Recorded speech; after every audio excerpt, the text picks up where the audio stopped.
prend sur 10 ans, l'inflation ne dépasse pas 3%.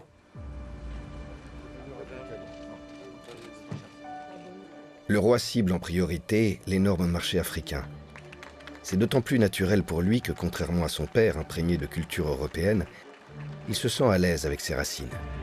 Mohamed VI décide d'ailleurs du retour du Maroc au sein de l'Organisation de l'Unité africaine, que son père avait choisi de quitter plus de 30 ans auparavant.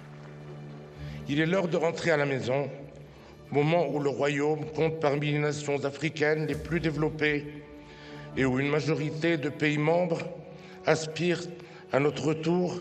Nous avons choisi de retrouver la famille. L'Afrique est mon continent et ma maison. Je rentre enfin chez moi et vous retrouve avec bonheur.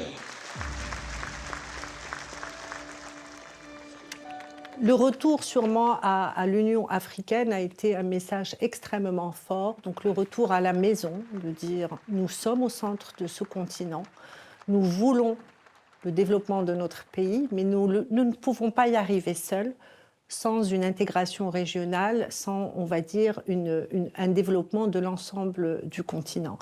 Le Maroc est arrivé en frère, mais en force de proposition.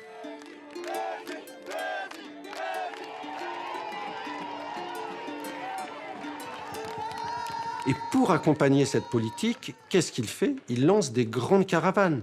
Quand le roi part en mission en Afrique, souvent c'est des voyages qui peuvent durer 1 semaine, 15 jours, 3 semaines, et il y a à peu près 100, 200 personnes. Il y a une partie de la cour, des grands entrepreneurs, des ministres qui l'accompagnent, et on s'installe.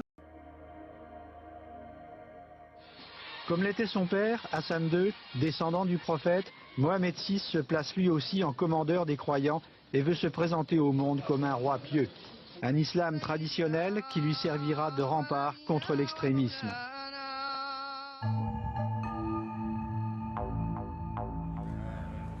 Mohamed VI, considéré comme le descendant du prophète Mahomet par des millions de musulmans, tend la main aux autres religions.